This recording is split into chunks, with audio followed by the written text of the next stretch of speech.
First Bring, Brag, and Borrow session. Our first topic, I know the most important thing is chatting with each other. It's the most valuable thing we do at this meeting. Thank you all. The first group topic is outreach to caregivers. For those of you who are new to Bring, Brag, and Borrow, I just very quickly want to go over the premise behind this. It provides an opportunity to, even though the presentations are brief, it gives us the opportunity to really get a sense of what states and their partners are working on. And we've asked states to present at least one highlight of their activities since we met virtually last summer.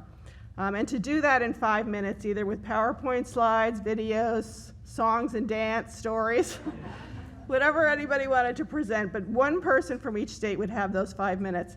And so I would implore you also to try to stick to those 5 minutes if at all possible, because we want to be able to hear from everybody by the end of the day. So let's get started. Our first presenter is Mary Welts from North Dakota. And if you want to step up to one of the mics, because we are recording this, we want to make sure we record your voice as well. I think it is. Is it working? Yes. Yes. Good morning. I'm Mary Welts, and I am a program administrator from North Dakota at the Department of Health and Human Services, the Aging Services Division. What I'm going to be sharing with you today are my 3 slides on the PowerPoint, but mainly the only reason I did the PowerPoint is so that I could put the links to some of the activities that we've done this year. So you may recall last year, one of the things that we did in North Dakota was work with the National Resource Center on Native American Aging to develop a caregiver curriculum. And we were really, really pleased that we could make that curriculum available virtually for our Native American elder caregivers. So since this last year, what we have done is we've added voice to that virtual curriculum. So if people have difficulty reading, they can just listen, fast forward, slow down the speaking. The next thing that we wanted to do was, so how are we going to get this curriculum to the people who can use it the most? So again, working with the National Resource Center on Native Elder Caregiving, or Native Elder Aging, I'm sorry, it was decided that tribal radio was probably the best way to reach our Native Elder Caregivers. So that point, okay, what's the budget going to be? I started reaching out to our reservation radio stations. It was a bit of a challenge finding the right person at each of those stations, but you know, perseverance is going to win. And holy moly macaroni, was it awesome. The number of radio stations that were just actually really pleased to see the curriculum, and they actually all offered to run them as PSAs, which just freed up a ton of money on our budget. So then we contracted with a communications firm, and with them in conjunction with the National Resource Center are working on identifying 4 respected individuals from each of the 4 reservations in North Dakota. So we have recorded 2 voices of 2 of the reservations in North Dakota. The other 2 soon are going to be done, and so we're looking forward to that. The goal will be to gather the data from the radio stations, if they keep it, as to how often they run the PSAs, and then the National Resource Center believes that they'll be able to access data on how often the curriculum is accessed. So let me look at my notes. Did I forget anything? I don't think so. So, you know what, they're 30-second ads. I thought I would share with you both the Turtle Mountain and the Spirit Lake ads. You can see that obviously the verbiage is similar, but the voices do have a different tone to them. So do we have enough time, Jill? Am I within my 5? Yeah, okay, thank you. I'm Heather Scatson from Spirit Lake Tribe. Our communities have a history of providing care and support for elders.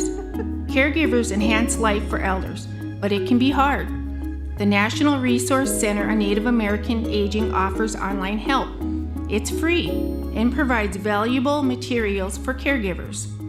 For help, visit nativeeldercaregiver.org. That's nativeeldercaregiver.org. Can we hear the other one at all? Turtle Mountain? I'm Lee Janot from the Turtle Mountain Band of Chippewa Indians. Tribal communities have a history of providing care and support for elders. Caregivers enhance life for elders, but it can be hard. The National Resource Center on Native American Aging offers online help. It's free and provides valuable materials for caregivers. Visit nativeeldercaregiver.org. That's nativeeldercaregiver.org. Great, thank you, Mary. I just want to remind you that on here you have space for questions and answers. If you hear something that you want to learn more about and you want to connect with that person at lunch, make a note of it on your sheets. And I just want to say that on the sheet it says I'm from Arizona. Oh, I'm so I'm sorry. thinking that's a premonition that it's time for me to retire. North Dakota, Arizona. So Jill, I've been looking for the sign from God that it's time to retire. So thank you for that. Oh, if I only had another pair of eyes to edit this work. I apologize. I think I was moving things around and I forgot to change that. I apologize, Mary. Breon Dixon from Tennessee, am I saying your name correctly? Yes, ma'am, you did, you did. I would like mine to be on the screen because I'm gonna follow along with it. Hey, how everybody's doing? My name is Breon Dixon. I am with the State Respite Coalition. We're gonna talk about casting a wider net, outreach across the state of Tennessee. On the next slide, please. That's me up there. I've been working with the State Respite Coalition for now a year and some change. And I remember when Megan hired me, we were trying to figure out how can we do this? Everybody, everywhere we go, how are you doing this? What are we doing? I'm gonna be honest with you guys. We did not know what we were doing. The best advice that we got, you don't know until you get out there and do it. So today, I am going to give you guys free game on how we're doing the outreach. You can borrow the game, but you cannot steal me. So we're going to the next slide, please. We got together and we said we want to identify our target populations. For us, our target population is probably going to be different from all you guys. We wanted to go after the Black and brown people in our community, identify the large cities within the counties, and develop target areas. So once we figured that out, we knew exactly where we need to go. Next slide, please. We set clear goals. Honestly, this is the minimum.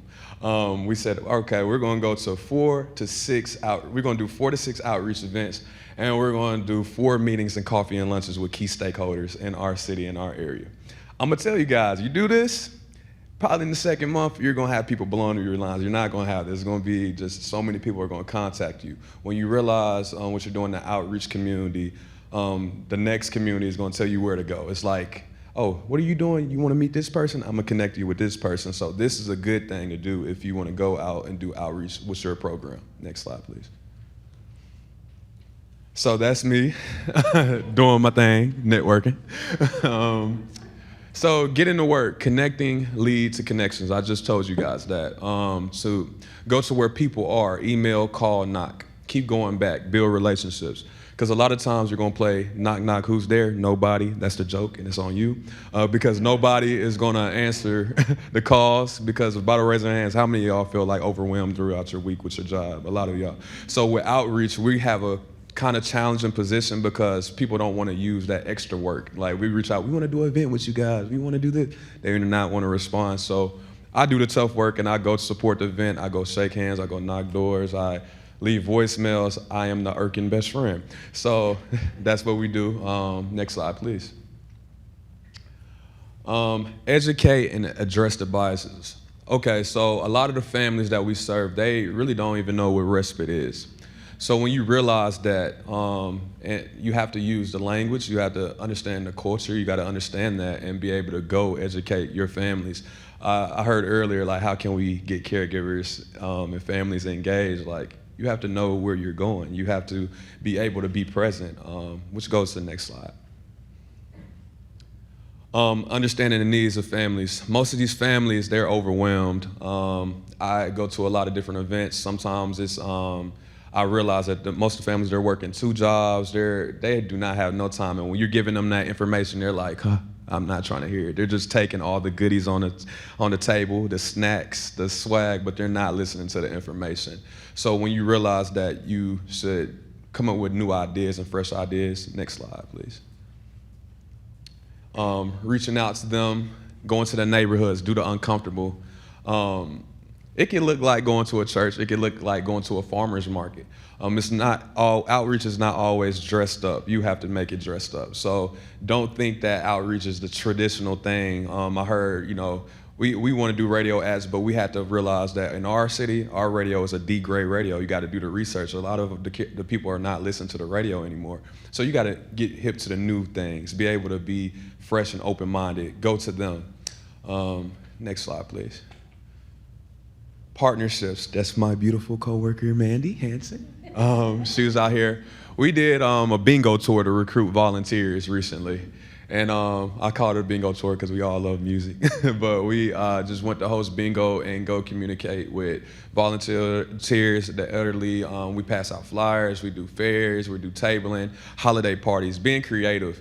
Doing outreach has to be creative. So try to find ways where you can use your passion to go find these people, because most of the time we get too stuck onto a job and we make our job just a job. And really we have to have the heart to go out to resonate with these communities. All right, next slide, please. Make it easy, bring the tools, easy information, website, sign up. And if you don't have a website, you can have a little piece of paper, make them sign up on a piece of paper too. Next slide, please. Swag. Let them be your walking billboard. You see us, we always have hoodies, we have wristbands, fidget spinners, cups, you name it, we have it all.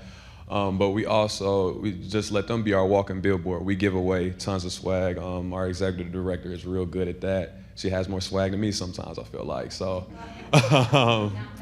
But like, we do real good with that, and it helps the families go to the community, go back home and be like, look what I got. And now their best friend that's going through the same exact thing that they're going through, they want to contact us too as well, because flyers is overwhelming. People do not want to read most of the time, so they want to get the information, the card, the gift that you're giving them, and go tell somebody else.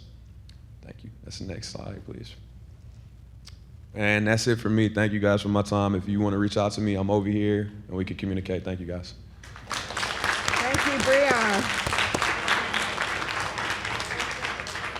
Good morning. As you know, I'm Dana McCants-DeRizier. I'm the Community Living Director at the Rhode Island Office of Healthy Aging. I'm going to share with you about our state plan on family caregivers.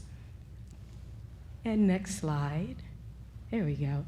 So the state plan on family caregivers really started, we released it in September 2021, and with the Office of Healthy Aging and the Caregiver Alliance, it was announced to the state, and it's our first ever. Folks were really excited, and it provides an overview of support network available for family caregivers, as well as addressing the work that still needs to be done in our state. And so we're going to get started on implementing the plan.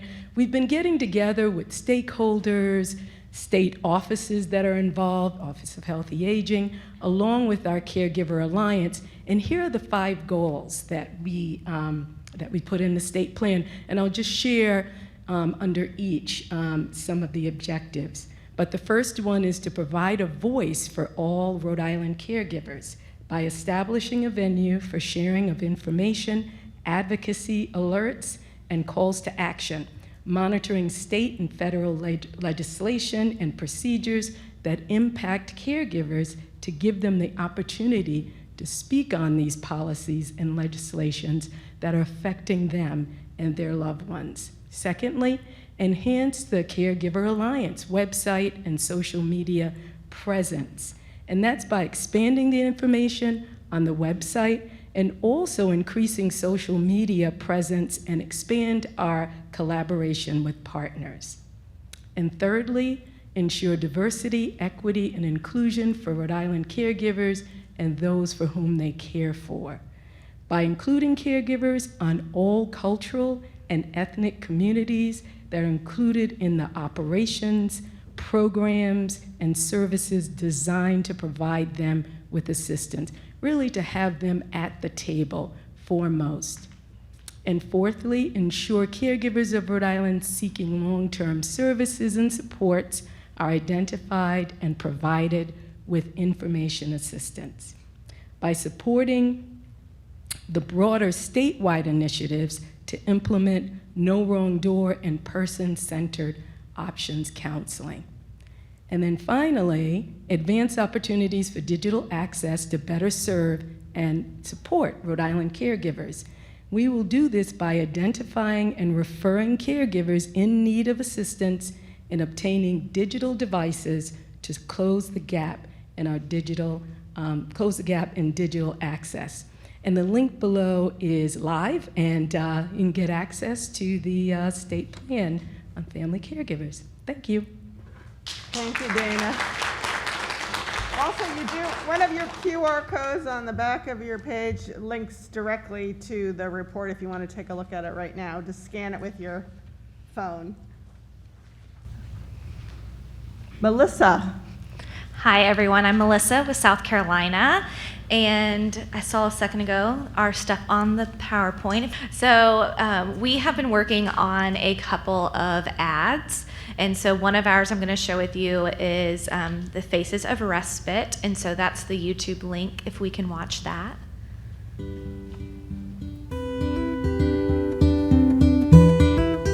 For the caregiver is crucial for the survival of any family raising a child with a rare disease.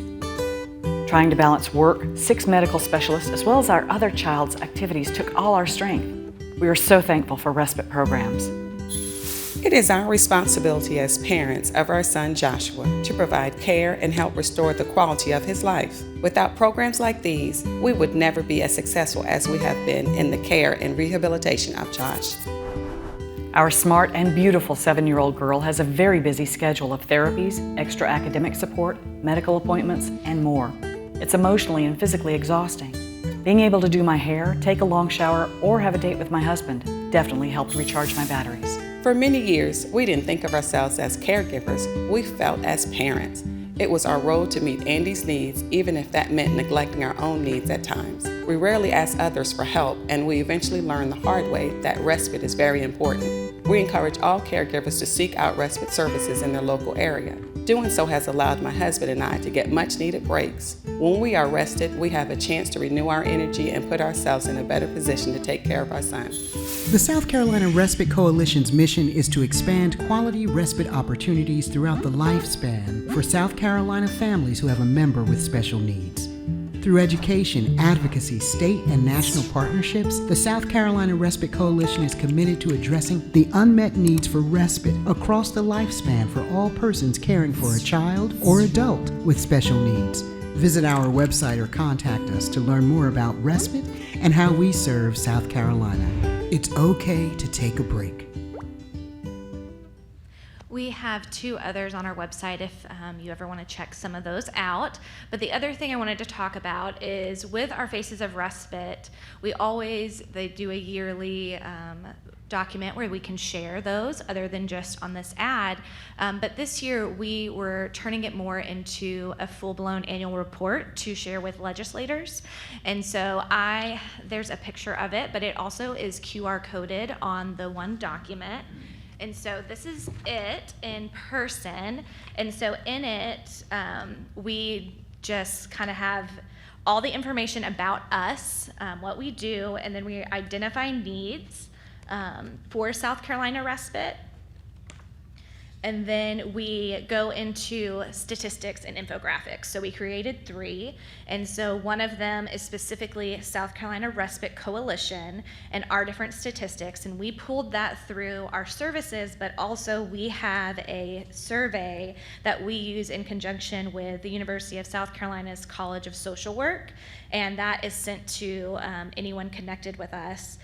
For them to fill out, and that gives us information about our specific demographics, needs and wants, and how they're navigating. So like 87% indicate respite's very important for them. So just kind of putting this information that we've been able to get from our caregivers, and then we go into full South Carolina, so just the whole state, and outlining like why this is important to the legislators, why is this important to the people in your state.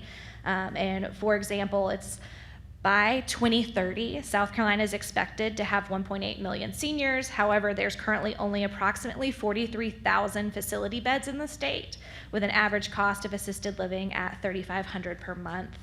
and then cost of some other things. And so just kind of letting them see what this looks like now and in the future. And the final infographic is just the United States statistics. And so the way we gathered all of that was, as you heard, was the survey, but then we have a state committee on respite, and so they helped us identify needs, and we also have regional advisory councils. All of those meet quarterly, and so they helped us identify needs, and then of course there's national research out there for the United States, and then our survey, and then it ends with our newest Faces of Respite. And so we are putting together individual folders for our legislators, and we are writing a note specifically to each one and then scheduling meetings. And so that is how we are getting these out, but we also are doing a day of respite at the State House that's coming up next year. So that is what I have to share. Thank you. Lisa.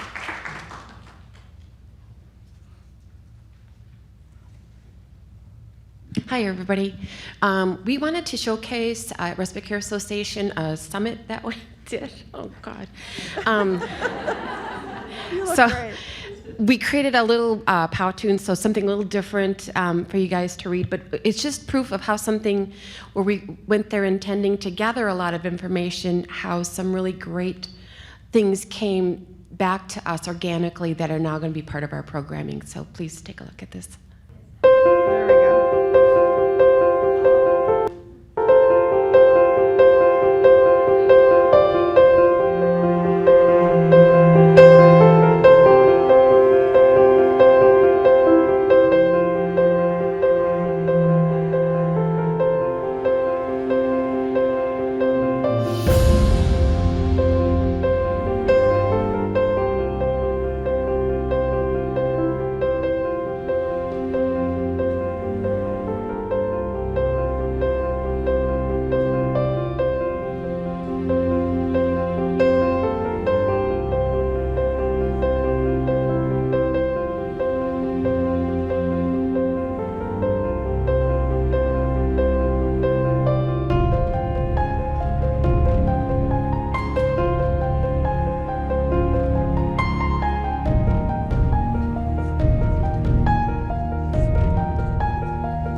Ta-da.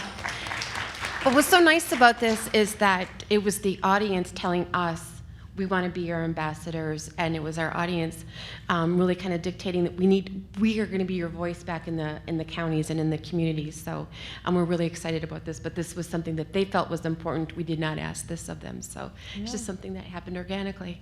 That's cool. Thank you, Lisa.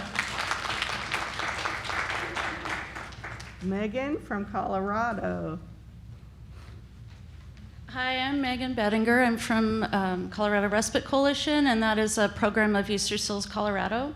And I mention that because we hold these Coming Up for Air respite weekends, and we have 2 of them every year, and they're at our camp, Easter Seals Camp in Empire, Colorado. That's called Rocky Mountain Village. And, okay, so let me get my notes here, sorry. Okay, so Rocky Mountain Village is a fully accessible year-round facility located in Empire, Colorado, and it's been part of Easter Seals Colorado since the 1950s. Coming Up for Air, and internally we call it KUFA, it's easier, is a respite weekend for families with children who have special needs, as well as any siblings, and then we also hold a camp for kinship, foster, and grandfamilies. Like I said, all siblings are welcome. Basically what we do is everyone comes up on Friday night, show the screen, and we separate we have dinner all together, like kind of a real casual dinner, and then we have the children go off with the camp counselor, so it's really like the kids are going to camp. And then the adults, we have like kind of an icebreaker, and we all get together and talk. On Saturday, it's a pretty intensive day. The adults go, and we have continuing education and information on how to obtain benefits, how to plan for the future. And then the left slide there is we have a Dr. Audrey Boxwell who comes up, and she does this walk called Psych Hike. And so she feels like movement is easier for people to kind of express their emotions and their feelings and talk. So she takes them around on a camp for about an hour, and they walk around, and she works them through issues. And so, next slide, please.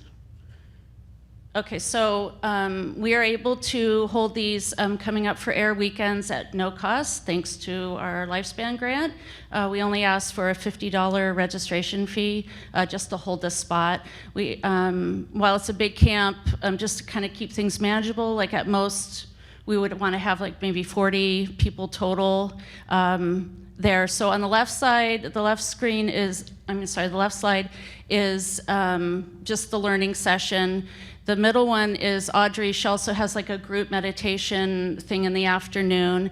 The right side is on Saturday evening after dinner, we have like a social hour with cocktails, whatever, and snacks.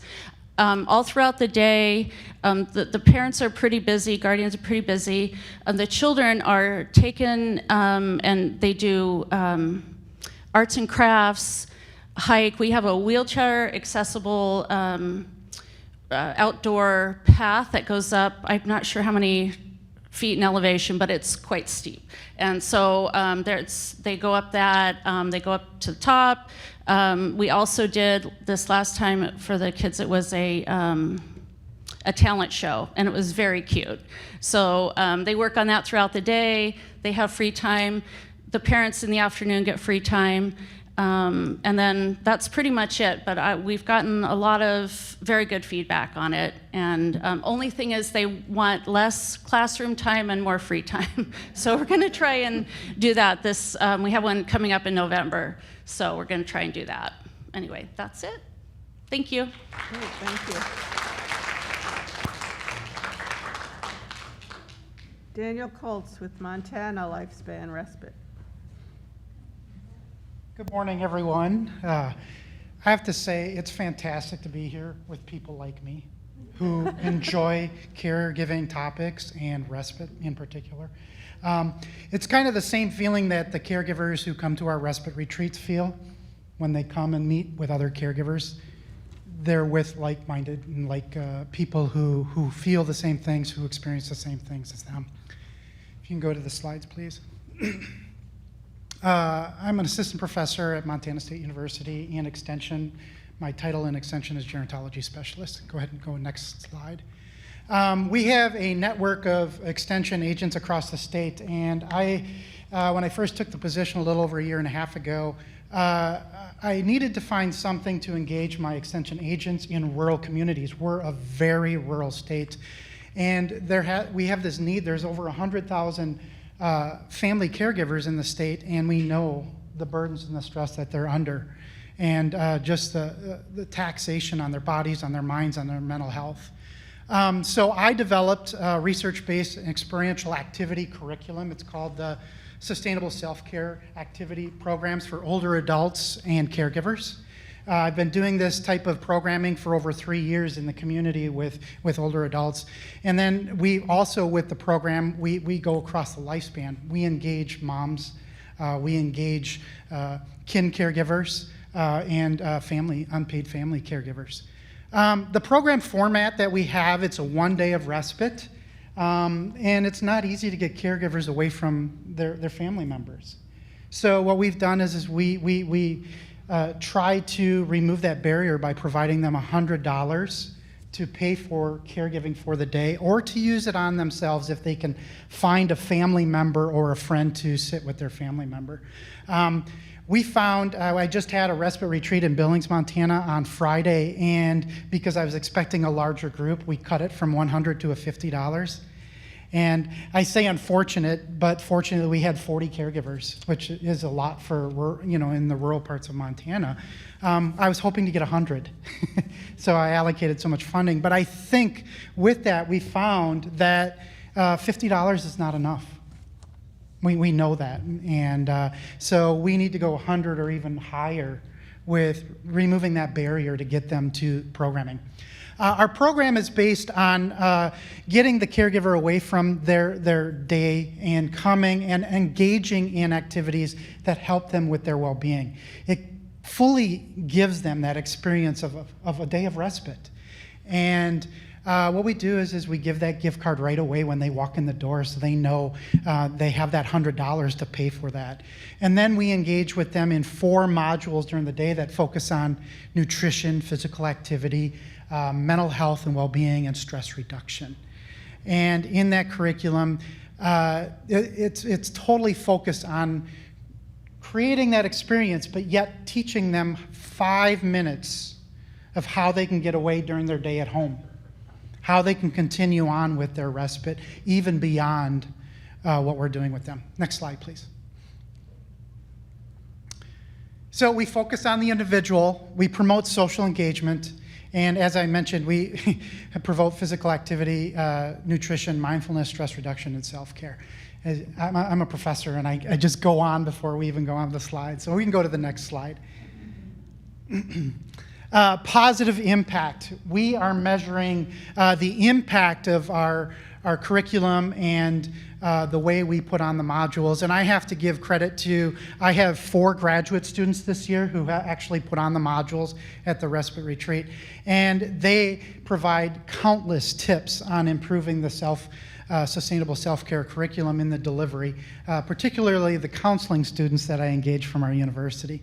But these are some of the impacts that we have seen. The WHO-5 Wellbeing Scale, if you're not familiar with it, it's just a 5-question, 5 ways to measure someone's mental well-being over the past 2 weeks. And we're up to almost 100 family unpaid caregivers that we've reached since March. This is a brand new program. We're excited that we're hitting these rural communities, but the average score, the well-being score that they come in is about a 2.84 out of 5. It's really low. Is what we expect. We expect them to come in with low well-being.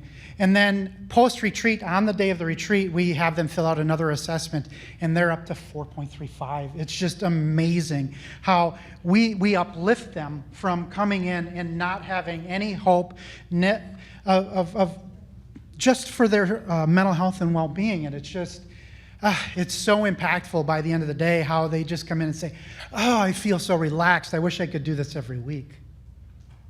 And then we give them those tips to do it. But so we also follow up 1 month and 3 months. And because we just started in March, we're just getting some data on the 3 months. But you can see that their well-being scores are still elevated.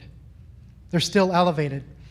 The downside of this research is we're only able to connect with about 50% of the caregivers at 1 and 3 months.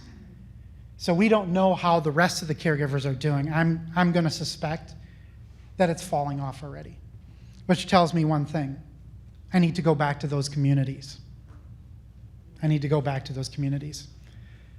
As I mentioned at the beginning, it's great being here with like-minded and people who experience the same thing I do. That's exactly what they tell us in the qualitative data that we're collecting. They also, and I'm going to share one last thing. One of the last retreats that we held, I had a woman come up to me and she goes, I came here and she had her glass, it was a clear glass, and she goes, it was empty. And I'm going to try not to cry now, but I was crying then. She goes, it's full today. It's full today. And that's what our program does for caregivers in our communities, particularly our rural communities in Montana. Thank you. Thank you, Daniel. Marcia Cooper from Mississippi.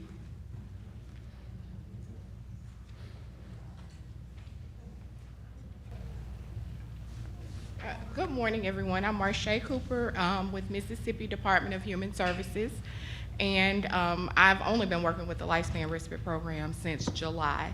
If you'll go to the first slide, please. Funny thing is, I usually have a soundtrack playing in my head, so I could think of one, but you just wouldn't want to hear it. Well, I'll continue. So I'm here in the stead of my partner in this crime, James Davis, who usually does the outreach, and he's the face of Lifespan Respite for the state of Mississippi. We provide vouchers to individuals who are caregivers for loved ones, family members, friends. And so our goal is to enhance outreach so that we can ensure that caregivers, oh, there James is.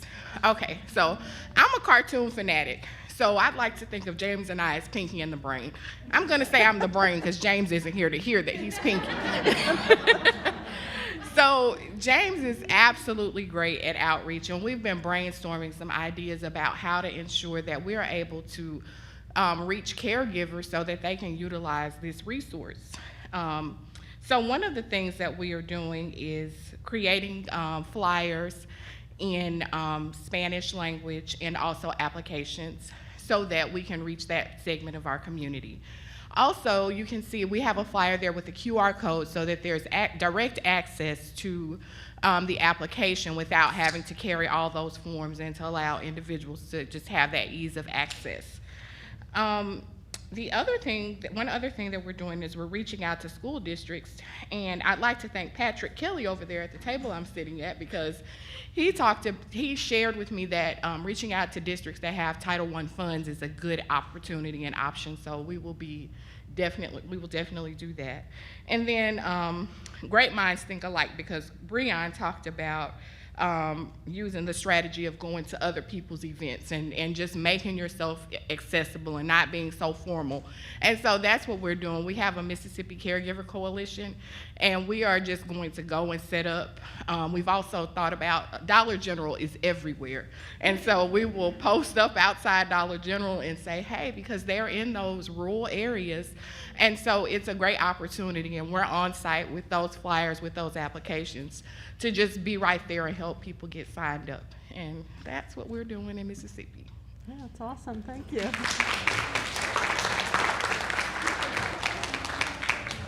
Jamie from Nevada. Hi, everybody. My name is Jamie, and I'm from Nevada. Ooh, that sounds really loud. Next slide, please. So something that we talked about back in July was that we're doing emergency funding for our caregivers in Nevada. And so part of that is really it's what's on the flyer, it's a one-time assistance for our caregivers. It's providing them that leg up and an opportunity for them to continue to move forward with their emergency funds. Through that process, I think we have identified in Nevada that it's not just that one time that caregivers need. They actually need more supportive services and navigation of our system. I heard a couple of people mention that throughout the presentations is navigation is really hard for caregivers. They're burnt out. They have so much on their mind. They can't, we're giving them all this information and then they can't connect. They take the information, they go home and they're like, gotta move on. So we've been getting them connected to our, what we call the ADRCs in our state is our Nevada Care Connection Resource Centers. And our navigators, who are option counselors to everybody out nationwide, we connect them to our resource navigators to help them get connected to those resources and services that they need long-term, not only for their care recipient, but also for themselves. Getting connected to supportive services, getting connected to any resources that are available to continue their efforts in caregiving. Let me see. And I totally went off script, so. The third slide, please. So I wanted to talk a little bit about our No Wrong Door network and why it's become really important for not only our caregivers, but our care recipients. Our resource navigators are the heart of that service. And so what we're working on with them is being able to identify caregivers. At that instance, a lot of caregivers don't self-identify as caregivers. We identify as parents, siblings, children, etc. You guys know all of that. But we're working with our navigators to help identify them, get them the help that they're looking for their care recipient, and then also asking if they need help themselves and getting them connected to those services. And through that, we're providing them training. We're providing them those connections to our federal and state agencies that we have available, as well as our community services. We have bi-monthly meetings where we bring in different service providers to provide us a quick rundown of what the service is, who is eligible, how do we get connected, and who's going to be our primary contact there so we know how to navigate their system and get those caregivers connected. And then we really just providing that continuous learning opportunity for our navigators to provide that education and information to our communities, our caregivers, and our care recipients. And because I went off, script, make sure I didn't miss anything. But yeah, really that's the gist of what we're working on and what we're building, and we're really identifying those pieces, and we have found that caregivers really appreciate that navigation piece and not just providing them the information. Some caregivers take charge and they're like, yep, I will take care of it, and they can move forward. It's those that are struggling to even just make those few phone calls or fill out that application. So that's what we're working on in Nevada. Great, thank you, Jamie.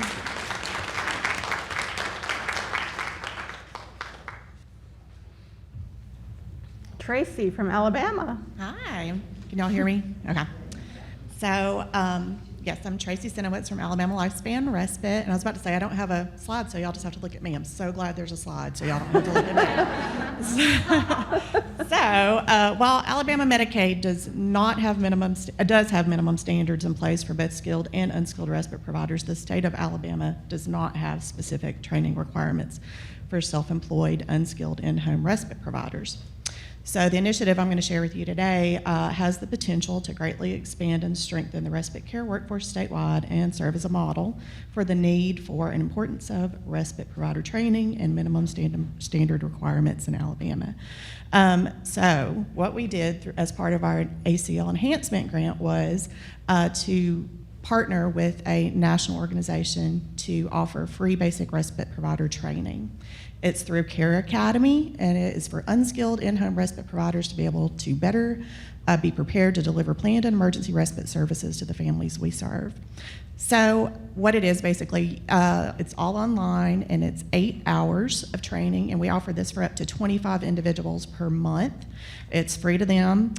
They can earn class completion certificates, and all of this training, like I said again, is through an established national care provider online training service called Care Academy. It is mobile friendly. All the classes have been designed by industry experts, and they're offered through an easy-to-use video training platform. They're also available in closed captioning in English, Spanish, Mandarin, and Russian. So we have had several participants participate at using the Spanish modules, but we haven't had any in the other languages besides English yet. But we were very glad to be able to reach our Spanish-speaking participants as well.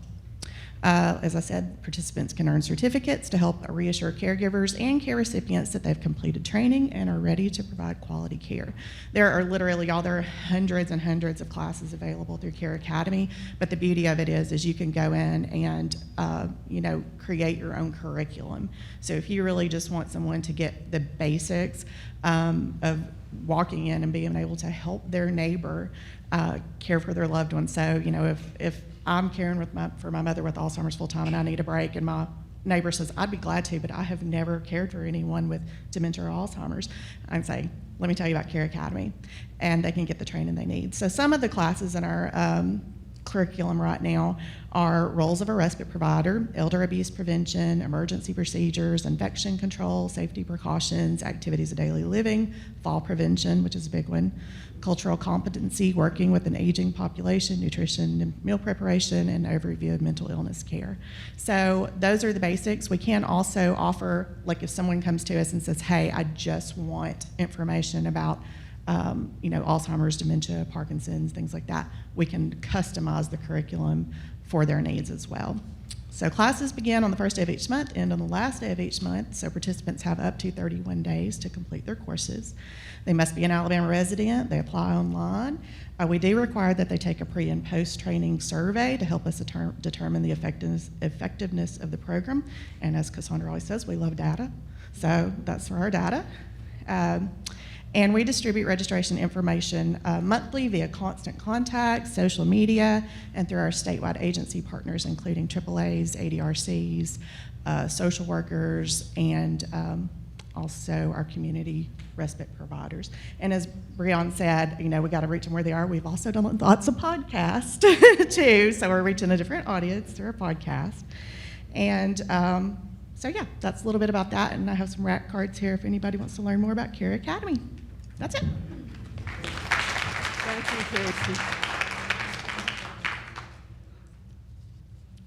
Ashley Woodburn from Massachusetts. It's actually Ashley Woodman, but I'm I wasn't going to sorry. make a big deal out of it. Oh, I made so many mistakes on this. The email is right. So I'm Ashley Woodman, and I'm here with Lisa Marshke to represent Massachusetts. So on our slide that you'll see in a second, we've outlined our 3 objectives of our current grant. But for today, we wanted to focus our time on our initiatives partnering with institutions of higher education in Massachusetts.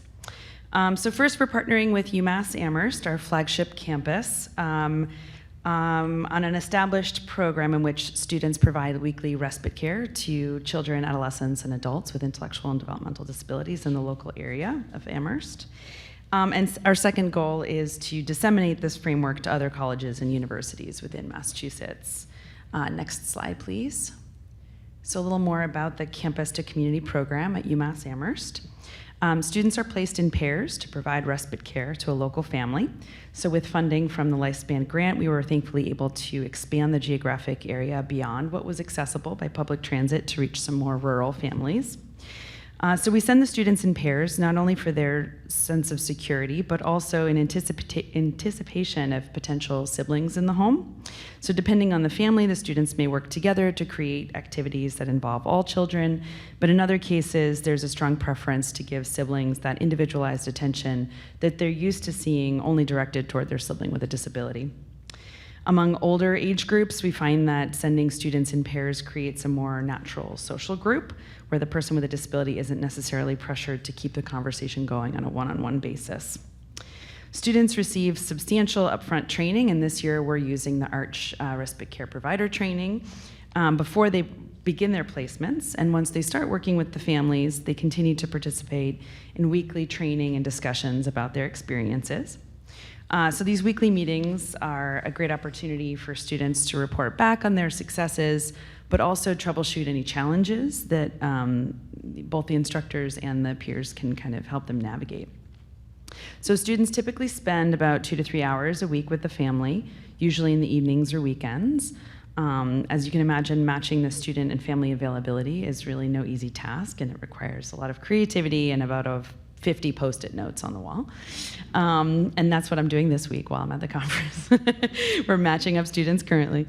And many of the families do hire the students at the end of the semester to continue to provide respite care beyond the confines of the semester. Next slide, please. So we're just at the beginning of this project, so we're working on refining the curriculum and expanding access to more students just within UMass Amherst, just to start out with. We have already identified an outside evaluator for the program and drafted some preliminary ideas about how we want to go about measuring student learning and parent experiences. Over the next year, we should be getting at least some initial feedback on the program that can be used to keep refining and improving the curriculum. Once all the feedback has been integrated, we plan to package the curriculum for dissemination to other colleges and universities. Our hope is that this program will address the need for well-trained respite care providers in Massachusetts. It kind of goes beyond some of what you've already heard about respite care provider trainings, because when students are getting academic credit for this, we can expect a lot more from them. So it's kind of that next level. So we're using the ARCH provider training as the baseline, and then we kind of come back to these topics with more advanced readings, and they can actually read, peer-reviewed literature and things like that. So this is less of a brag and more of an invitation to borrow from all of you who may have experience working with institutions of higher ed. We'd love to connect with you if you have that experience. Thank you. Exciting work. Now we're moving on to Adrienne Smith, our newest Lifespan state. Hello, Adrienne Smith. I'm with the New Mexico Caregivers Coalition. And my partner here is Kara Ortega. Sorry, I'm the partner. She's the lead. Kara Ortega, New Mexico Aging and Long-Term Services Department. David, if you could do the video, please. I thank you for that.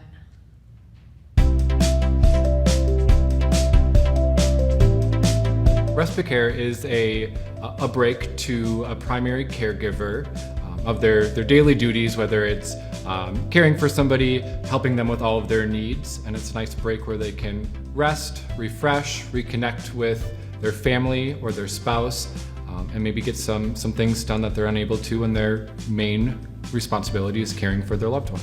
Respite care can be, a break for the caregivers, but also a new experience for the individual with a disability that's needing respite care. It's, going into the community or staying at home and doing their favorite activity, or, maybe going to a different place that provides respite care for them. It can really make a difference in the family structure and how things run just by having that small break can really help a family get back on their feet. For me, it's like a whole new world. I feel like meeting such a diverse population and getting to know a lot of these individuals and build such great connections has been really great. I think the biggest impact is just seeing what it does for all of the people that we serve. They're able to meet new friends and socialize in a different environment where they're supported, and mom and dad are able to get a break, and they're able to do those different things that they might not be able to do when their attention is on the person that they're caring for. And people who get to work with our care recipients are able to expand on their knowledge of the world and get to see things from a different point of view and maybe try something that they've never done before. I've been hanging out with my respite care providers for the last 10 years. He just treats me like one of his friends. He doesn't treat me any different, like he doesn't treat me in a special way because I have a disability. That's really nice. I consider him like one of my best friends because he does a lot for me. He helps me out whenever I need help, and he like assists me with doing things I need help with. You can do fun things like activities, like go different places and like all around the whole area where you live. To be a good respite provider, I think you need to have a lot of patience and be up for a challenge and be up to just go with things once in a while and not stick to your schedule. And I think the most important thing is to be empathetic. I think anybody who is considering joining a respite care profession is one step ahead of a lot of different people. A lot of people don't even consider it, and I think that those people who think that they might have that interest really should go with it and check it out. There's no harm in trying it and realizing it's for you or not for you. You always want to just like take that leap, and if it seems scary or if it seems intimidating because it's something new to you, don't be scared. And often a lot of the individuals that you work with are like most supportive and most comforting because this is like their everyday lives. And so just remind yourself that you can do this and it's going to be worth it in the end. If you're thinking about becoming a respite care provider, have an open mind and really listen. Take time to get to know the person that you're providing respite care for, and also try to get to know their families too. And just have a good time because respite care changed my life, so I'm sure it'll change yours too.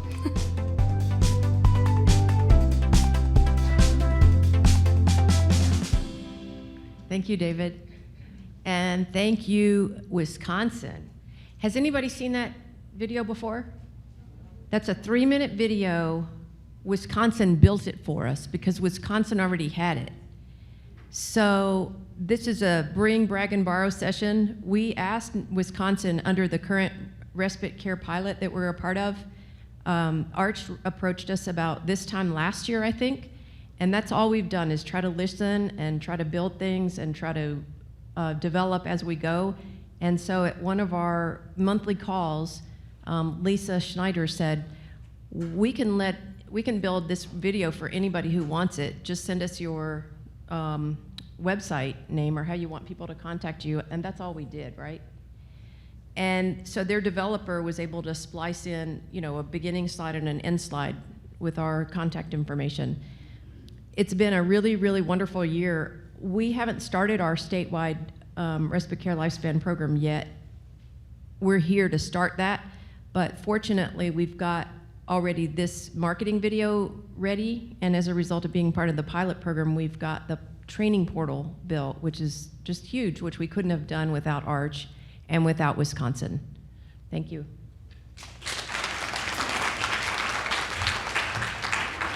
Thank you very much, Adrienne. It looks like we are at a breaking point right now, and we did set aside some time called Ask Your Colleagues. I hope you were taking notes during those sessions and maybe wrote down some questions that you wanted to delve a little deeper. So if anyone has questions, you want to step up to the mic and ask them and let us know who the question is for.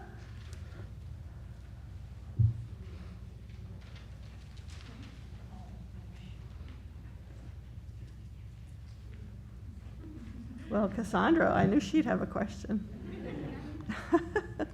I have a bunch, but I've never heard of from Montana, the WHO 5. I thought I knew all the scales.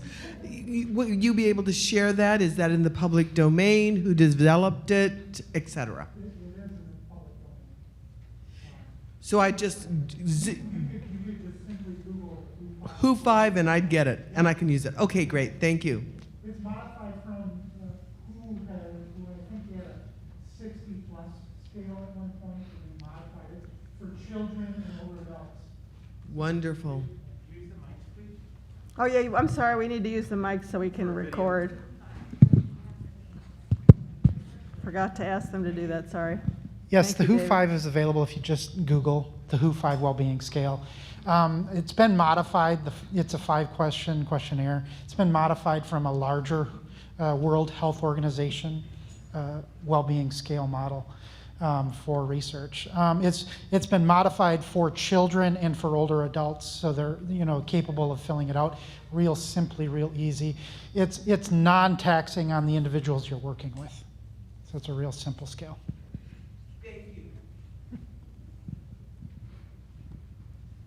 Any other questions?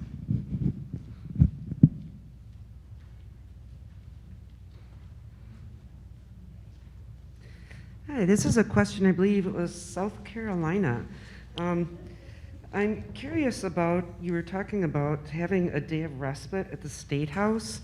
One thing we've been doing in Wisconsin, or we're thinking about doing, is putting together an information session for our state legislators about caregiving issues, working caregiving issues, and respite issues. And so I'm curious what you're going to do with a day of respite at the State House, what it'll look like, and who do you think will participate and all that? Yes, so this is something South Carolina has done. I have been here for 6 months, so I have not been a part of one yet. And of course, with COVID, we've all taken breaks with those. But we are in the beginning stages of planning one for February.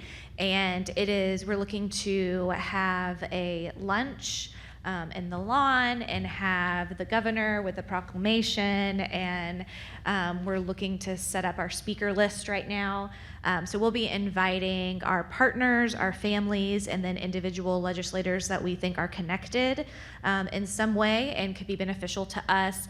And then we are brainstorming, so we'll see if this all gets to come to fruition, of coming up with some information for our families that would help them if they wanted to then go and speak to legislators about their personal issues and things that are important to them. And so looking at scheduling time on people's calendars for families to talk about whatever they want to talk about, but kind of giving them tips and tricks to help them prepare. Good. One way that ARCH started building state respite coalitions back in the early 90s was to give small grants to states to hold a respite awareness day at the state capitol. So we have lots of examples I'd be happy to share with you over the last 30 years. I believe Arkansas, is Sarah Schmidt here? Are you still doing? They were doing a yearly state respite awareness days as well, most recently. We are. In fact, this year we are going to kind of coordinate it. So in November, every year, the governor gives us a proclamation for Lifespan Respite Awareness Month.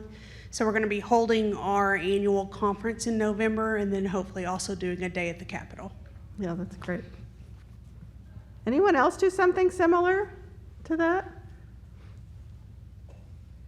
Hi everyone, it's Catherine with Arizona. So the Arizona Caregiver Coalition does have what we call Family Caregiver Day at the Capitol, and that's in March every year. The last few years we've had it virtually because of COVID, but we're hoping 2023 we'll be able to have it back on the lawn at the state capitol.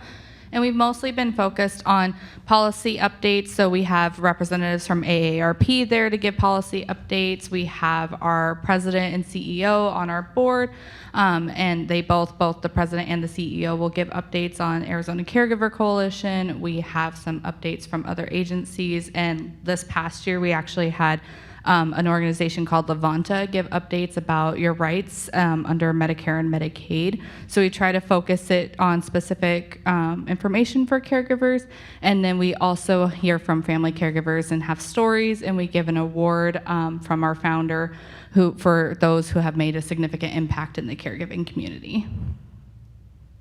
Wow, what great ideas. Sarah Taves from Idaho. We do an annual lunch for legislators, soup lunch. This year it's going to be on Valentine's Day, which will be extra fun. It is very collaborative, so we have the Idaho Parents Unlimited, AARP, Alzheimer's Association, the disabilities community. So as many different voices we can have in that room, and the focus is to bring caregivers there and the individual they're caring for to have a chance to interact with our state policymakers. And give the legislators lunch. That's a great idea. Prior to that, we send them all an information packet. We put it in their mailbox so they have evidence of our outcomes as the Idaho Caregiver Alliance, the work we're doing, kind of the needs that caregivers have. So we hope that this reinforces them looking at that material. You know, this just reminds me, I work with Lynn on what's called the Wisconsin Family and Caregiver Support Alliance, or WFACSA. But every November is National Family Caregiver Month. How many of you guys participate in activities in your community states? I just wonder if we collectively, maybe Jill orchestrated a meeting with all of us to have some common messaging. Our tactics can be different. I know we've got a stack of memes, you know you're a caregiver if, kind of a play off the Jeff Foxworthy video, but we had real people do it.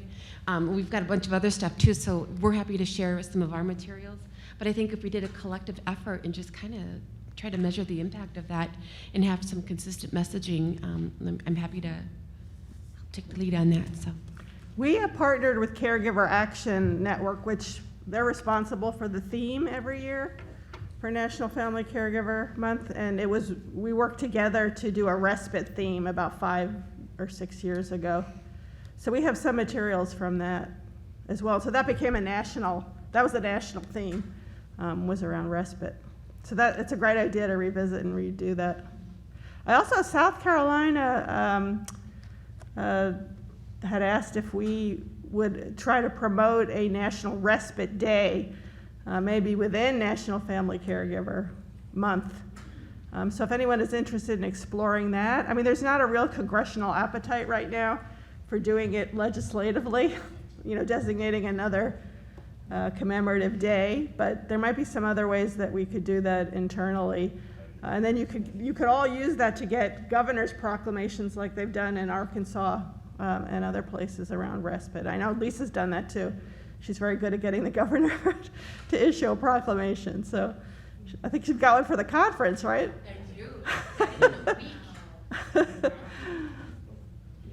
Great questions. Go ahead, Len. I'm sorry. Yeah, and I just wanted to add, because my original reason for asking that question too is thinking with the national strategy coming out. Yeah. When we have these discussions with our state legislators or whoever, our governors, whoever it might be, it'd be nice to have a very succinct, we're giving the same message, we're giving the same. So if they're doing a November, this Family Caregiver Month, obviously the national strategy is an obvious theme, I would think, for this year maybe. Yeah. But having a joint or a common message among us all and how we address that, I think, is a really great idea. That's So, a great thank you. idea, yeah. Hear anything else you want to learn more about? Now's your opportunity to connect. A lot of these folks too that talked about, the short 5-minute summary of their activities are going to be presenting at the conference as well during the Lifespan Respite track. Adrian, for example, and Lisa around the Arch Nashby Training Initiative. There are going to be a lot of sessions. You'll have time to learn more about that initiative and some other models as well. So make sure you check out the Lifespan Respite track at the conference too, so you can hear about more of these issues and topics in depth. Could the person who spoke about the volunteer ambassadors who then go out to different places in their counties talk more about how that works? That was Lisa. Oh. Yeah, that's an intriguing idea, Lisa. I want to know more too about what they're going out and talking about. I really should have Rachel come up and take the lead on this, because she's, the way that this happened again, when it's organic and you have people saying, hey, I want to let our counties and communities know that you guys exist. Rachel is the one doing the recruitment and the marketing to get the folks, and she's going to be helping to establish the responsibilities. So a lot of the people at the summit were either people who worked at the Aging and Disability Resource Center or family caregivers or people who worked at the children's end of the lifespan. And people like to say sometimes you're Wisconsin's best kept secret because we've been around for a long time. But prior, when Lisa came on and kind of busted, well, that's a whole long story, busted up how our CAW was formatted and how it dispersed its funds, a lot of people didn't know about us. And now that they do know about us and about our grant programs, etc., they think, how have I never heard of this before? So then when professionals serving family caregivers or caregivers themselves hear about it, because there's no income level on our grant programs and our registry, they think this is too good to be true and we need more people to hear about this. And since we have a smaller staff and we cover all 72 counties and 11 tribes in the state, we had some people that said I would be an ambassador for you. So the goal is to get one from every county, and we would supply them with marketing materials, rat cards, and meet once a month and do whatever we could to support them. We're meeting next week to kind of come up with roles and responsibilities, so it's kind of to be determined, but I want people who are willing to be volunteers for us to kind of come up with the roles and responsibilities, because to retain them, I don't want to give them a huge list of job duties and responsibilities. So that'll help us get the word out there more, because they're going to conferences and different functions than we're going to at times. So yeah, hopefully it helps us get the word out. Yeah.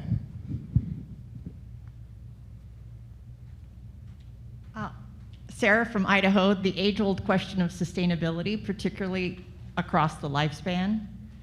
That's a real challenge for us, and we have built a system that we'd love to sustain, but we have some concerns about how we make this lifespan focus continue to live. So we'd love to learn more about that.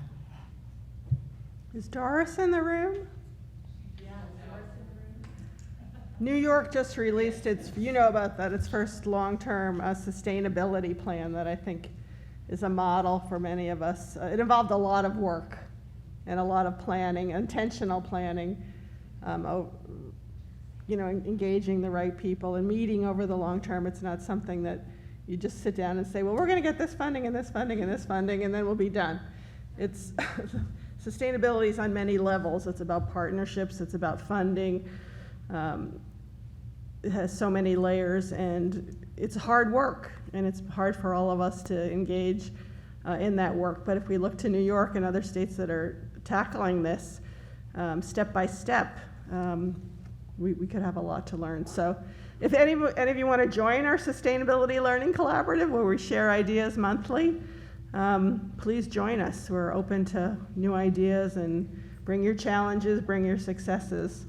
And we'd love to talk more about that. Anybody else? Well, you all get an early break before lunch.